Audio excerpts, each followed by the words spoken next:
Հայփոստը միայն եկող շաբաթ կկարողանա ընդունել հոսանքի չարչրկված վճարումը։ Էլեկտրաէներգիայի օգոստոսից թանկացած ծախսից կառավարության սուբսիդավորումը հանող ծրագիրը դեռ ներդնում են, տեղեկացնում է ընկերությունը։ Նրանք, ովքեր լինի փոստում թե բանկերում արդեն վճարել են բարձրացված սակագնով, ավելտված գումարի չափով կանխավճար կունենան հաջորդ ամսվա վրա։ Հարց է առաջանում, եթե կոմունալ ընդունող արքահամակարգն ու տերմինալները կարողացան բաժանորդին հետ պահել խառնաշփոթից, տեխնոլոգիական Հայաստանի բանկերն ինչու են դանդաղում։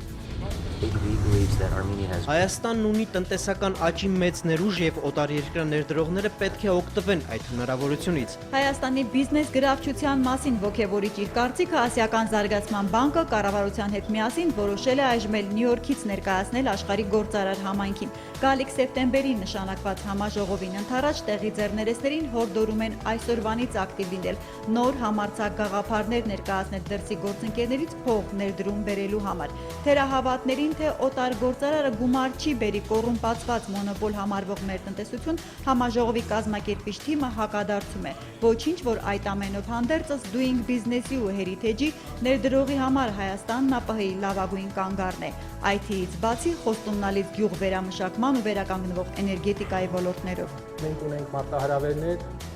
լինելու ռեգիոնալ եւ գլոբալ կամ ստեղծելու ռեգիոնալ կամ գլոբալ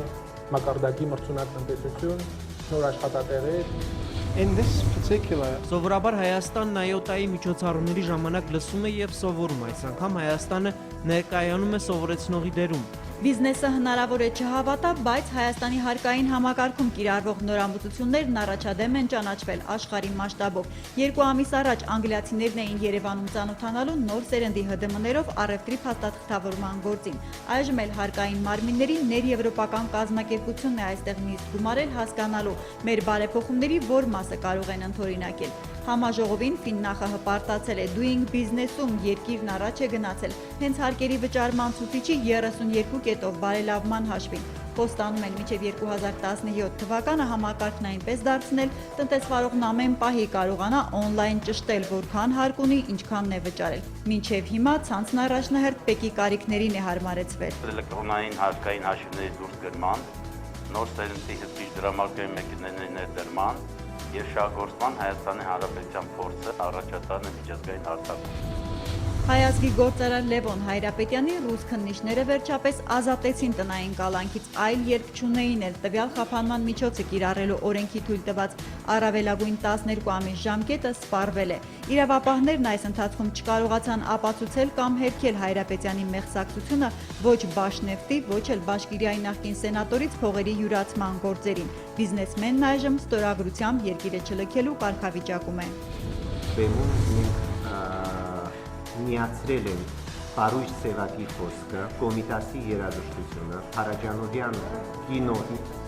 կինոարվեստը։ Արմենիադա, այսպես է կոչվում բեմադրությունը, որը Երևան է բերել Մոսկվայի Փարաջանովի անվան գեղարվեստական թատրոնը։ Հրավերն ու աջակցությունը Բիլայնից է։ Հեռահաղորդակցական ընկերության գրասենյակում ասում են, հայոց ցեղասպանության 100-ամյակի այս տարում հայաստանյան հանդիսատեսը պետք է հնարավորություն ունենա տեսնել ազգի կորստյան ցավի մասին նաև արտասահմանում պատրաստվող գործերը։ Արմենիադան այդպիսի ոչ սովորական մի ներկայացում է, դերերում ժամանակն է, հայկական ոգին, ներկայիս թվերը, հիշողությունն ու պանդուխտը, մոգական շշուկների կինոէկրանի հետ միախառնված թատերական բեմի կախարդական աշխարհում։ Հայաստանի երազների ալքիմիայի ցուցադրությունը նշանակված է սեպտեմբերի 22-ին ժամը 19-ին Ստանիսլավսկու անվան ռուսական դրամատիկական թատրոնում։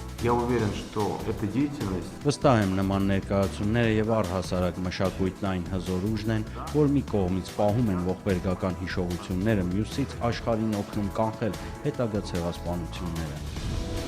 Փախստականների Եվրոպա մեծ ներհոսքի պատճառով գերմանա-ավստրիական սահմանին սկսված անձնագրային ստուգումները Հայաստանի համար չեն փոխել Շենգենի պայմանները։ Գերմանիայի դեսպանությունը նախկինի պես շարունակում է մուտքի արտոնագիր տալ այստեղից համաձայնագրի անդամ երկրներ ճամփորդելու մեկնող քաղաքացիներին, տեղեկացնում է Երևանում Բեռլինի դիվանագիտական ներկայացուցչությունը։ Գերմանիային զուգահեռ դեսպանատունը սպասարկում է վիզայի դիմումները Բելգիա, Լյուքսեմբուրգ, Նիդերլանդներ, Ավստրիա ու Շվեդիա գնացողների համար։ Սեպտեմբերի 16-ին NASDAQ OMX Արմենիայի հարթակում արտարժույթի առավաճառք չի իրականացվել։ Սեպտեմբերի 17-ի համար տարադրամային շուկայում Կենտրոնական բանկի սահմանած միջին փոխարժեքները հետևյալն են։ Թանկարժեք մետաղների համար էլ Արչին բանկն առաջարկում է հիշյալ գնանշումները։